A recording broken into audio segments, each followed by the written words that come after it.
Thank you to DraftKings Pick 6 for sponsoring this video.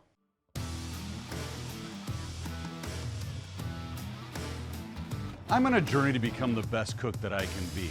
On this journey, I've learned from third and fourth generation pitmasters about the traditions that their family has handed down over decades. I've learned from brand new chefs and pitmasters what they're bringing to this new school area of barbecue with a new level of chefiness. But one thing that I've found in every stop on this journey is that while the food is interesting, what's even more interesting are the people behind the food. Now, if we're gonna tell stories about food and barbecue and backgrounds, there is no more epic story than the one that starts 150 years ago here in Lockhart, Texas. We're gonna be learning the story of Kreuz Market and the Schmidt family and all of the drama that goes with it. We're gonna tell a part of that story today that's never been told before. But I have a hunch this story has a happy ending. So there's really only one question left to answer. Should we film this story here at Kreuz Market, where the tradition continues, or here at what's now Smitty's Market, where the tradition started? How about both? After I told him, Rick, I'm gonna quit, he said, let me ask you a question. You think I'm mean? There are some people where you have to wait for them to be gone before you can say anything. Look at the ceiling, the stalactites hanging. Oh my goodness. So that's all smoke. It was a disagreement that came down to a business disagreement. It caused a problem. I'm not going to bore you with a long history lesson. A lot's been written about the origins of Kreuz Market, and if you want to know more about that, you should start with the story on the Kreuz Market website. This is going to be a much juicier story that includes a couple of key characters. You're going to meet Keith Schmidt, who owns and operates Kreuz Market today, and we'll talk about his late father Rick, who passed away in 2019. You meet Keith's Aunt Nina, Rick's sister and a key player in our story. And you'll meet two of my heroes. Roy Perez, the iconic pitmaster who provides some much-needed stability and continuity as our story unfolds, and Wyatt McSpadden, the renowned photographer and historian who's documented so much of Texas barbecue history. You're not going to meet Rick and Nina's father Edgar Schmidt, the butcher and pitmaster who bought Kreuz Market from his employers in 1948, and who made the, let's call it, well-intentioned decision to leave the barbecue business to his sons and the building to his daughter. I'm sure he hoped that decision would be a formula for family harmony. As you'll see, it didn't quite work out that way. Now, much of what you'll see was filmed at the legendary Smitty's Market in downtown Lockhart, the barbecue capital of Texas. But we'll start down the street here at Kreuz Market, where we'll learn how they make their legendary barbecue. Hey, Al. Hey Keith, how you doing? Good to see you. Welcome to Kreuz Market. You want to meet Roy and try some barbecue? Absolutely. Let's do it.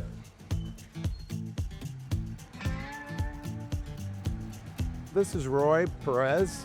Hey, how you doing, It's sir? great to meet you, Roy. Thank you. It's an honor. He's been here since 1987, which incidentally is the year I graduated from high school. Wow. Seen a lot, I'm sure. Oh, yes, sir. Good and bad.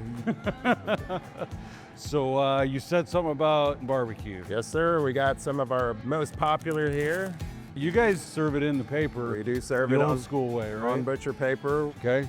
This is the shoulder clod. This is our brisket. Our brisket's a little bit fattier. Shoulder clod is more like almost a roast. Okay. And for the longest time, it was the more popular cut. Does anybody else do shoulder clod? I don't know that I've There seen are a it. few places, but not very many, and some that actually stopped doing it when brisket got so popular. I've never had shoulder before. Go for it. That's a nice looking bark on the top of there, but I'm not seeing any fat on here. The good thing about shoulder clod, it can be medium rare to anything like that. Whereas brisket, you have to cook a little bit more to let the connective tissue break down, which Right. what makes it tender. It's so good. Next is gonna be our brisket. We take the whole brisket untrimmed and put the dry rub on it and put that on the pit.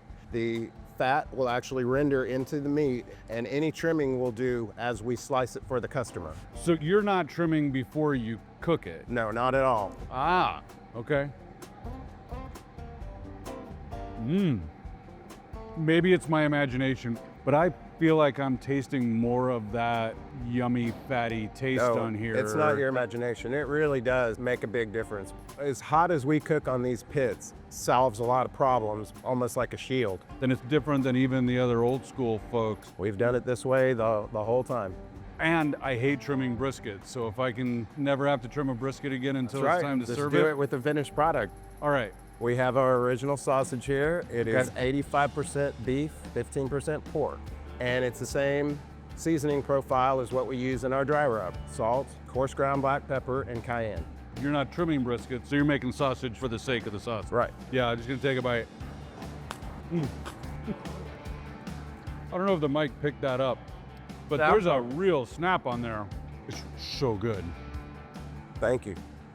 So are you doing one of these newfangled 3-day processes, or are you? They make it in the morning and we cook it right then. This is all natural casing, no preservatives. So good.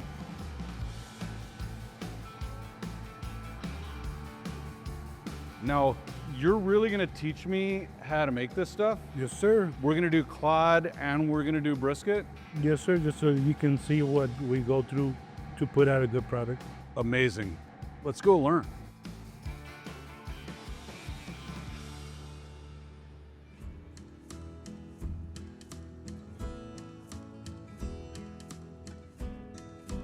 Yeah. It smells so good. Perhaps the best perk of hosting this show is getting to meet my heroes. I first met Wyatt McSpadden, the famed photographer and historian, when I told the story of Style Switch Barbecue.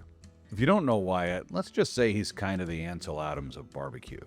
Not only did Wyatt take some of the most iconic images of Kreuz and Smitty's markets and many other iconic barbecue joints and pitmasters over the years, but he's also been a customer here for over 3 decades. So I was thrilled when Wyatt agreed to be our guide and show us around this hallowed ground. So Wyatt, I've never been in this room. You haven't been in this space? Just because of your picture, Yeah. I've been in this space, but I've never physically been in this space. When we first started coming here, there were still a few knives chained to the wall, which is how they served everything back in the day. So you'd come and you'd get your barbecue, you'd sit here You'd and sit you'd here, cut it with a knife, cut it but with- no fork. No fork and no sauce. Yeah. Not long after I moved to Austin, a year or so, I met a fellow by the name of John Morthland, who was a food writer, a music writer, and he explained to me that this was the essence of Texas barbecue.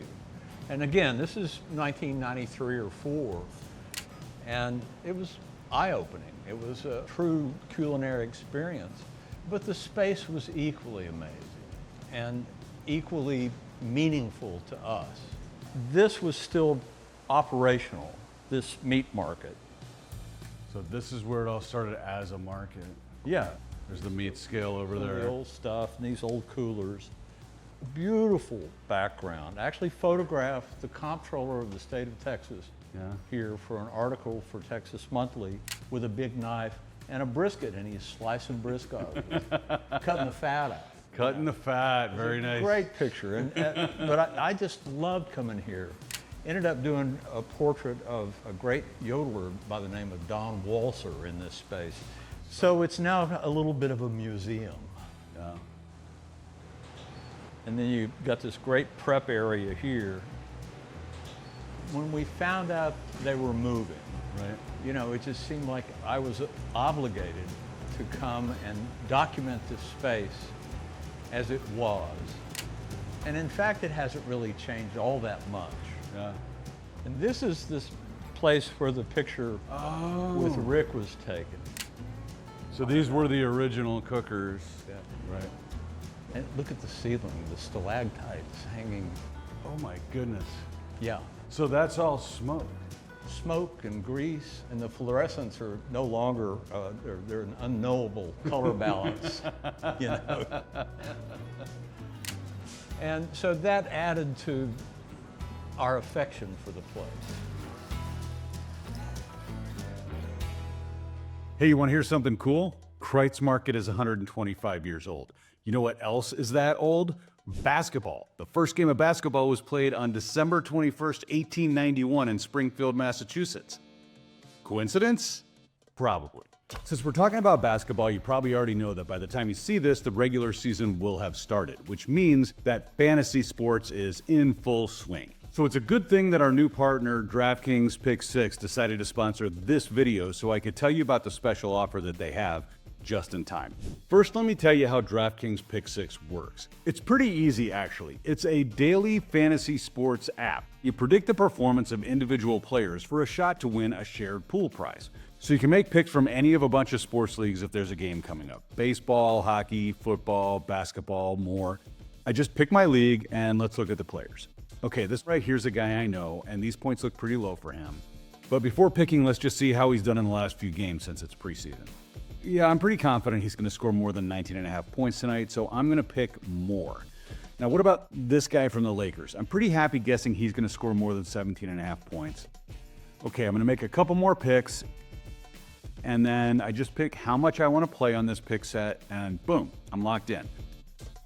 Now, at game time, I just come over to my picks and go over to the live tab, and I can watch it all unfold and see if I picked right. Now, get this. If you're a new DraftKings customer and you sign up using my code behind the food, then when you make your first pick set and you play $5 or more, you're going to get $50 in bonus picks.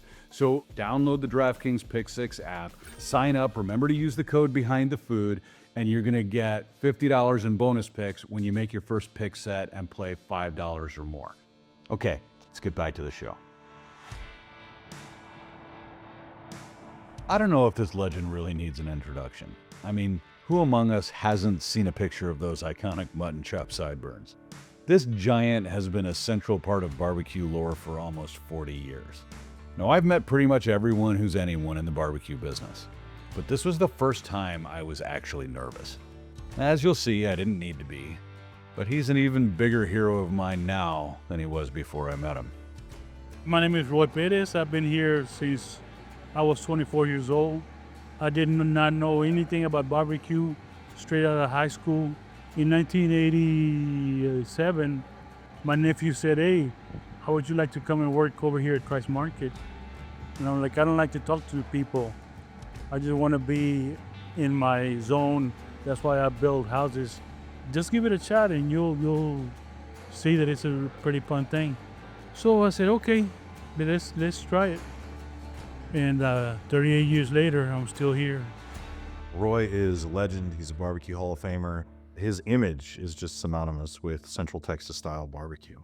When I first interviewed him, I really thought it was going to be this stoic figure who was maybe a little gruff and would give me a bunch of short answers, and he just really opened up.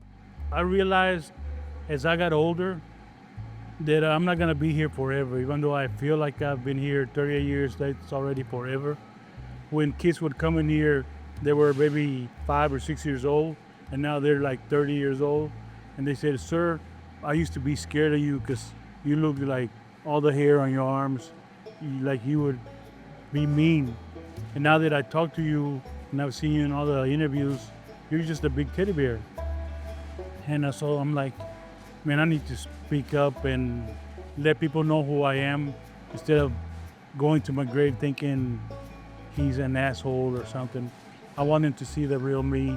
So I'm not as bad as they think that I was.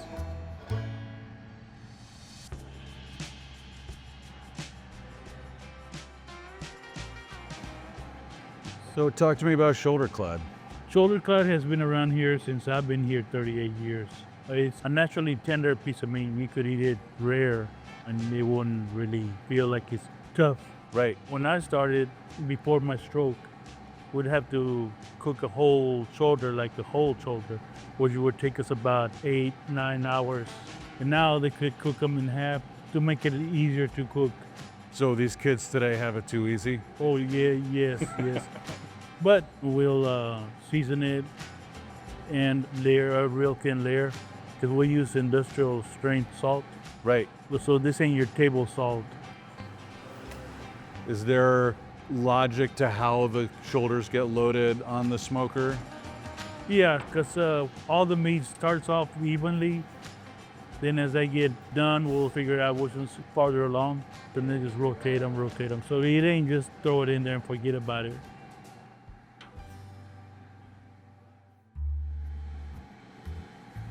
It took me about 20-something years to take my first day vacation.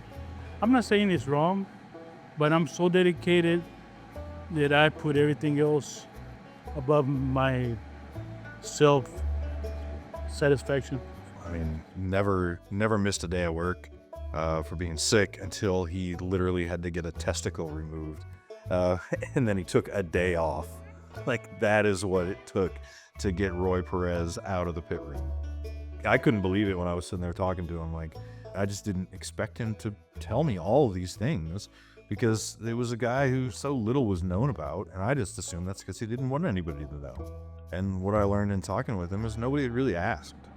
So a lot of people out there, they just know that you got sick and they don't know what happened. You want to talk just a little bit about what happened? Yeah, November of last year, I was at McDonald's ordering some food with my daughter, and then I felt strange.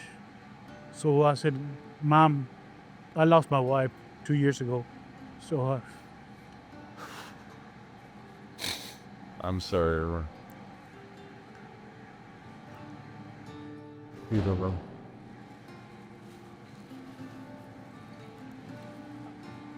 one of my weaknesses, I'm very emotional. That's not a weakness, Roy.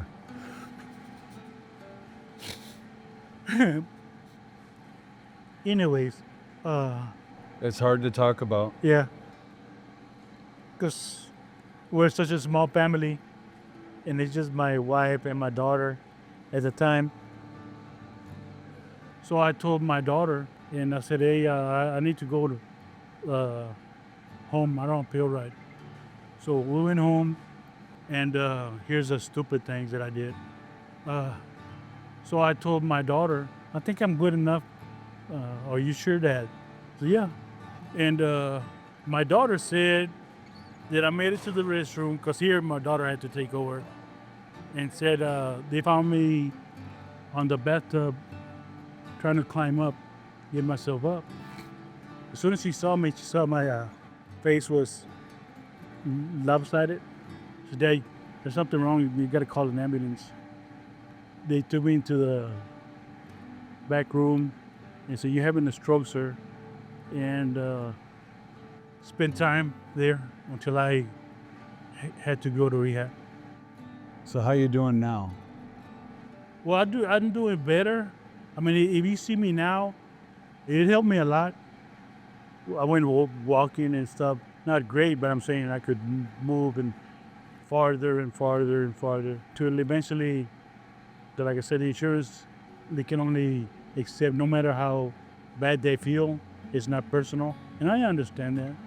So they had to do rehab outside of the hospital. So that's what I'm doing now. I'm doing rehab, but it ain't gonna be as speedy as it was if I really had insurance paying for it. So do you think you'll be back to cooking again someday? Oh yeah, you have to have a goal in life. So my goal is to walk, even if I walk with a limp, but as long as I can flip briskets or stuff. Plus at my age, I don't know if Keith was gonna want me, but I said, Roy, I'm never gonna fire you. So I'm not trying to milk the cow. It's just because you're a good.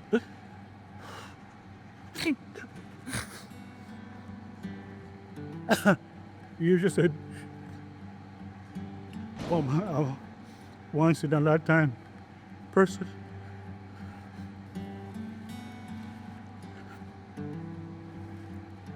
And that's one thing about Keith, what makes him a great boss. He doesn't just think about himself. Well, my employees, we gotta make sure that they're okay.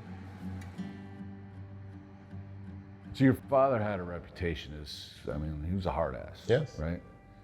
Do you think that sense of responsibility to the history, to stewardship drove some of that toughness? Very much so, because he took things very hard, both ways, good and bad. He could have 100,000, oh my God, this is the best barbecue I've ever had. And it's the one, this was crap, I'll never come in here again. I don't know how you're in business. That he would stew on for weeks. He was intimidating initially because he really didn't have much to say. But eventually I became friends with him, and he lightened up and was a great storyteller, loved to talk. But yeah, he had a huge burden, you know, the family business. On the third day, like I almost quit because I didn't understand it. I was just going by his actions. But when he explained to me, he said, "Let me ask you a question. You think I'm mean?" "Yeah." I said, "No, it's not mean. It means that I care." And he's not mean. He just cares about people that come from way out of around the world, as well as out of the state or out of the country or whatever. I photographed Rick Schmidt a number of times. Yeah. And, you know, he was accommodating, but I'd say, "Rick, smile for me." He said, "Well, I am." Yeah, you know. And he had another saying that I remember, a barbecue man has to be even-tempered. Just stay mad all the time. That is consistent with what we've heard about him. Yeah. But he had a lighter side. Yeah. He let it define him. Yeah. And I mean, people knew Roy back then because they came in and saw him. And, you know, people like Wyatt would take a picture of him or something like that. But any interviews or radio or anything like that, it was my father. He would do it. When he was away from here, he worried about it. Even when it was his brother here and they were both 50-50. You know, I hope Don's doing this. You know, let it go. And he did not let it go until March of 2011 when the papers were signed and I owned it 100%. And he changed. It was no longer his rock to bear. But I knew how I was going to handle it from there. And he was calm from then until the day he died. Talk to me about brisket. I noticed that you're using Hereford beef, not Angus beef. Like, I've only seen a couple other people and I love Hereford beef. When you first started here, like, you weren't paying attention to select or choice or No. whatever. You were just, As long as you give me whatever you want, I'll make it happen. If you're a good cook, you'll make anything look pretty. But we'll season it and layer a real thin layer. And then you don't have to trim it or anything. You just gotta put it on the fire. which is wonderful. I hate trimming brisket. Yeah, they make it easy for me.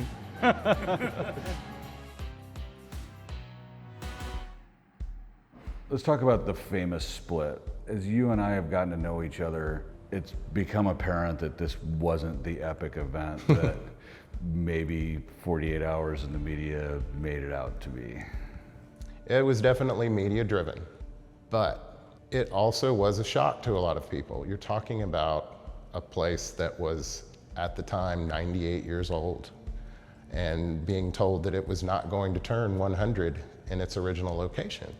So even though the feud was not this big blow up that it was made out to be, it was still shocking. My father had a lease for the building, which originally my grandfather held, and it went past to my aunt when he died, and he said, "I'd like to extend the lease or talk to you about buying the building." And she said no, she didn't want to do either. It was a disagreement that came down to a business disagreement that I felt wasn't good for me, and I had to say no, and it caused a problem. And we set off to answer the question, do we want to move it? Or did he want to retire at the end of the lease and we go find something else to do? We decided to push on, and he wanted to too. Otherwise, I mean, he was in his 50s and fixing to spend a large sum of money to build a new facility. So your Aunt Nina kind of got a bad rap through all of it. Like the media kind of made it out to be that she forced your father out. Right. And forced is a strong word. It was her property to do with as she wished. He only had a lease and knew when it would end. She was always painted as the bad one in the story.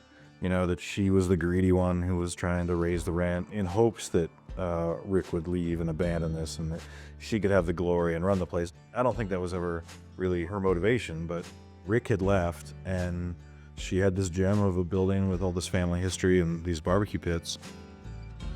What could she do? That controversy really had nothing to do with me. First of all, I don't see why it happened. I try to stay out of it because they gave us a choice, come with my original boss or stay with the new ones. And some of them decided to stay because they knew my original boss, how mean he was, for good reason. There was understandably stress because my father in his 50s is having to move his business to a new location. Will it work? Every mayor from every little bitty town around Austin came down and said, I have the perfect place for you to move Kreuz Market. Tax abatements, and we'll help you do this, and we have this person. And Dad was like, nope, nope, nope, nope. So that's why we're a quarter mile north right here. Move right to the other side of the proverbial and literal railroad track. Premium price for. And he was like, well, I'm gonna do it because I don't want Kreuz Market to go away. And let's think big. And 10,000 square feet, 23,000 square feet. So he thought big. It was not something I ever imagined in my life that we would begin mourning the loss of a barbecue place or any kind of food place. Yeah. But that's how it felt.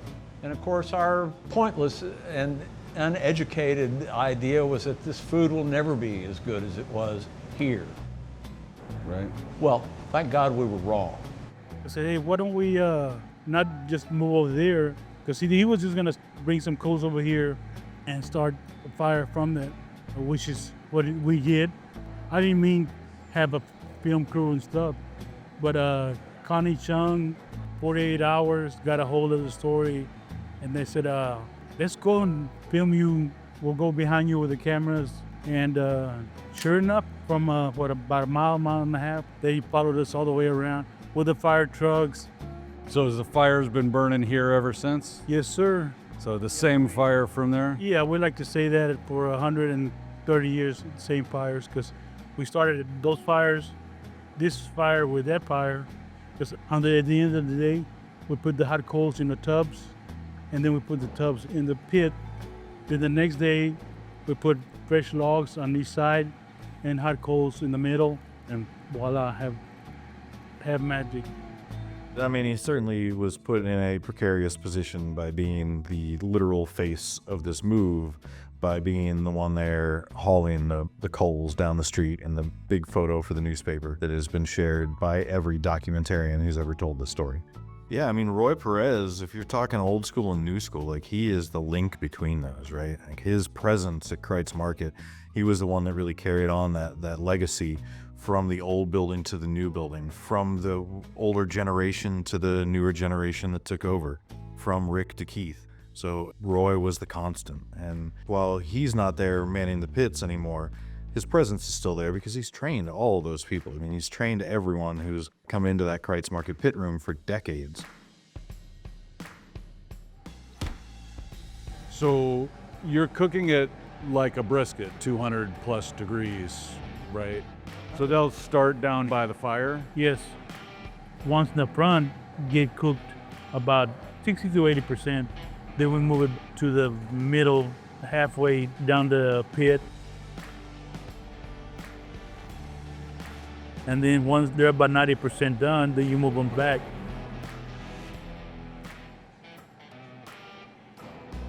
And then, since it's very lean, we have to put it in some beef talon, Right. and that'll keep it juicy. As opposed to the brisket, it has so much fat that you don't have to worry about it drying up. So how do you know when it's done? We use little pins. If it goes in like butter, then it's ready, but not too much like butter, because then you can pick it up and put it on the block. As opposed to, if you feel a little tension, still resistance, then you know it needs a little bit more cooking. It takes so much to learn how to do that technique, but it's all just on the feel.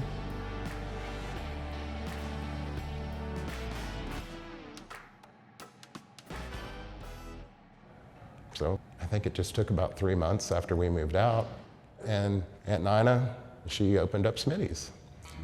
Dad was worried, oh, you know, it's gonna take away. And I said, I don't think so. I think it's gonna add to it. I thought it would keep kind of a mysticism alive that people would come and see. They gotta do both and see. Here you have this historic building that smells and feels like barbecue and history.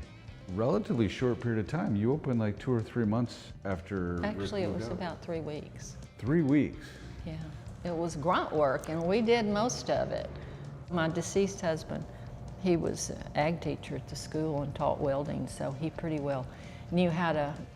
The place needed some repairs. And you know, when we opened at Smitty's, all I saw from the other barbecue places was, we're glad you're here. Lockhart needs another barbecue place. There's plenty of room for everybody, and nothing but encouragement. And what can we do to help, you know? That says a lot. Like, this is a small town. You know, it's a help situation, closeness there. You know, I got to sit down and interview Rick Schmidt a couple of times, really. You can give me a second. I can actually pull this up. I said, when you threatened to go build a new building, was any of that a bluff? And he said, I was prepared to move, but I was bluffing a bit. When I told the press that I couldn't lease it long term or buy it, I wanted people to know that was the problem. And so I did get the sense that he wished that it had turned out differently, and that maybe his persistence and pride forced his hand a little bit more than he wanted it to be forced. Like, going to this new building might have felt freeing in a way, but yeah, he had to give up a lot of the family history to do that. And I'm sure there was a part of him that regretted that. Yeah, so I mean, it's an interesting thing to see on the news, how things are portrayed. Because my earliest memories are Nina and Rick and their families coming over for holidays at my parents' house. My parents' house was kind of the hub. So my dad, Don, is Rick's brother and Nina's brother. My dad was the oldest, and I feel like he kind of brought everyone together. There wasn't a holiday that Rick wasn't there or Nina wasn't there. The family's always been close. It was just kind of until later, you know, they had a disagreement. Families do. All families fight. Ours just happened to be on the national news.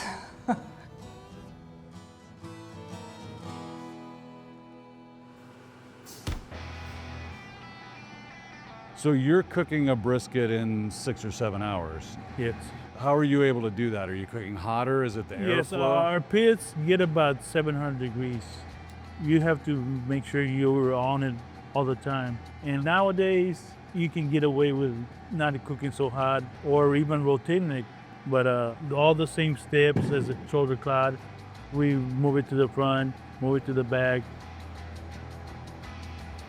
And then once we get done, we'll put it in our warming pit until we need it. Your brisket is still, it comes off the board. Nice, so you're trimming it later? Yes, we do it as we cut into it. Like if it has too much fat, of course we're gonna trim it a little bit off. Because you'd be surprised how many people, when they see a big chunk of fat taken off, hey, what are you doing with that? No, leave it on there, leave it on there. And like, you gonna eat that? Yes, that's my favorite part. So there's pieces for everybody.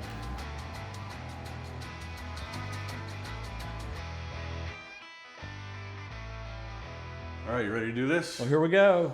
This is in contrast to what you've seen over at Smitty's. Of course, Smitty's was Kreuz Market until 1999.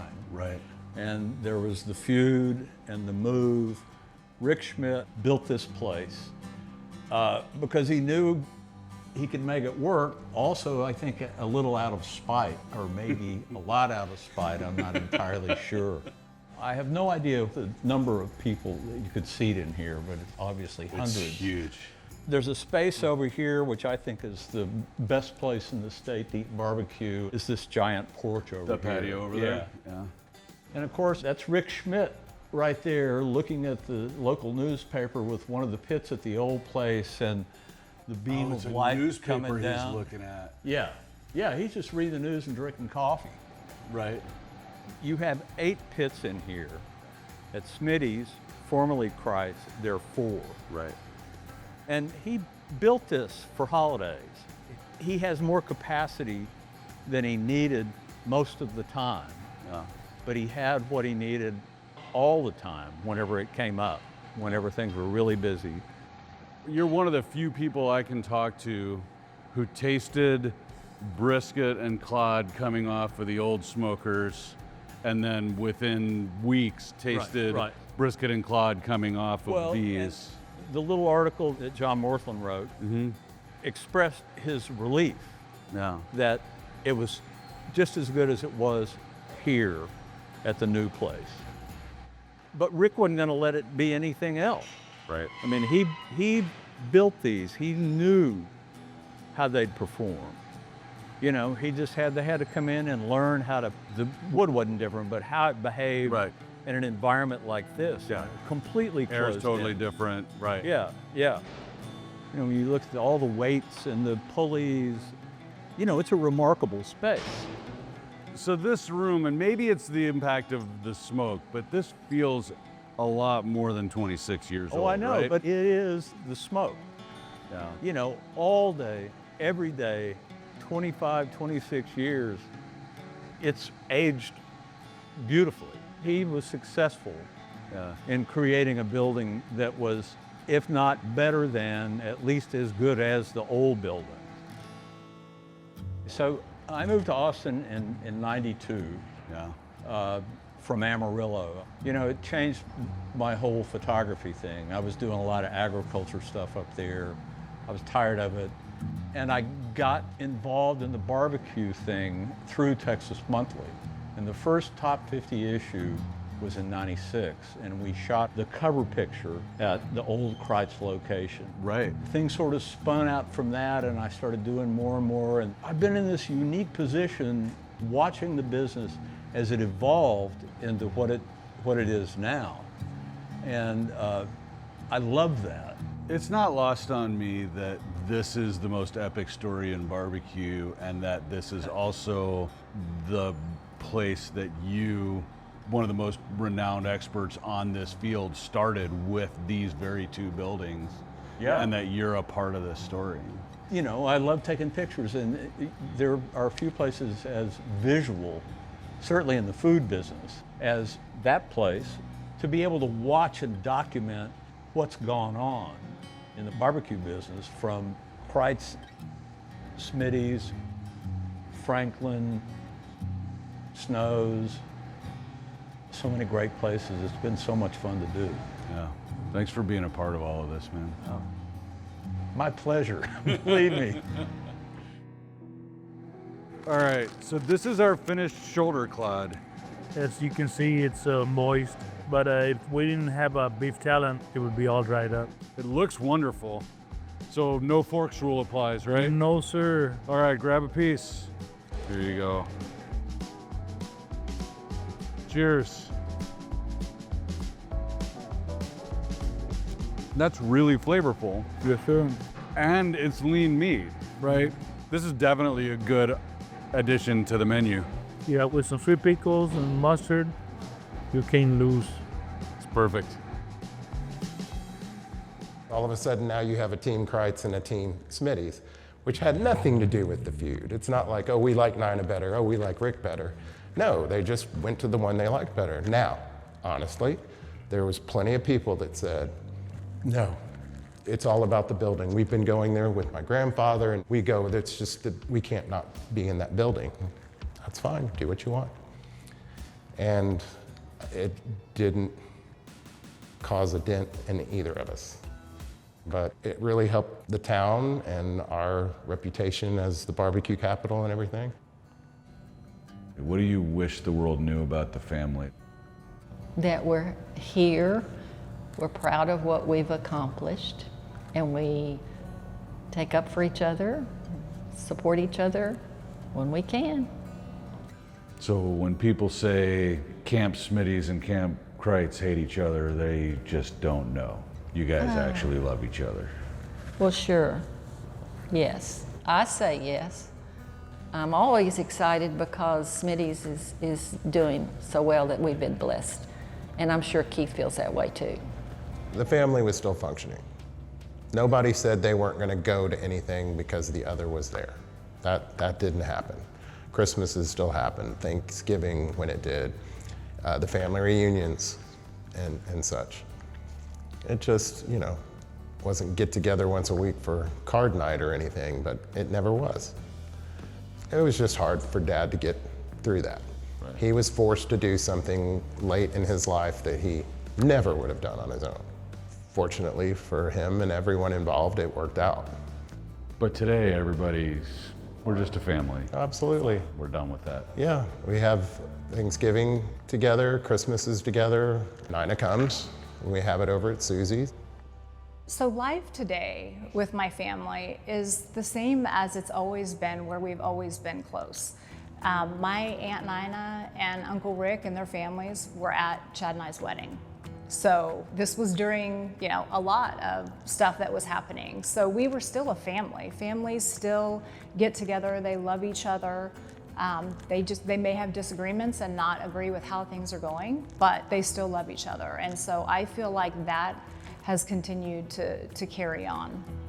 Any child has a brother or sister they can get mad at and just, blah, you know, be madder than heck at them. And, you know, but it's a different level than being somebody that you don't know and that you're really mad at.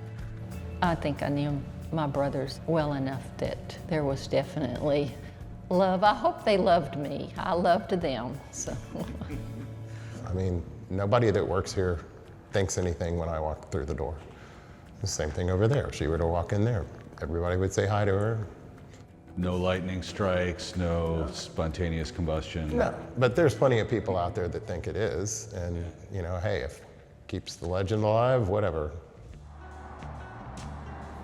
All right, brisket time. Yes, sir. All right, so we've got flat and we've got point. Even your lean looks pretty moist here though. Yeah. Like this is a traditional bark up here, but on the fat side, it doesn't have a thick bark. Is this because of the salt that you're using? Yes, and the fat also. All right. Passes the pull test. Here, I'm gonna give you the good piece. All right. Cheers. Where's a crunch? Mm-hmm. Is that because you're cooking it so much hotter? Yeah, it gets that sear on it. It does. It's not overcooked like when you have a brisket that like just the bottom is overcooked. Yeah, that's why you always got to keep an eye on it. Don't let it sit there a little longer than it should. This is so good and so Flavorful. It is. It's flavorful and it's different than everybody else's brisket. It's really nice. All right. Yeah, we'll try to keep it simple. No injections, no secret ingredients, just salt and pepper. And that's why we've been around for 125 years. Crazy. All right, we ready for some fatty? Yeah.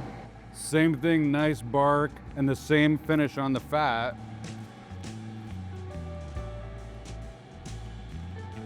All right, here we go. Cheers. Mm-hmm. The cap on the fat, not just flavorful, but it's like it locked it in there. And this was cooked in 6-7 hours. Mm-hmm. Dude, this stands up to what any of these kids are doing today. Congratulations. Thank you, Nice sir. job.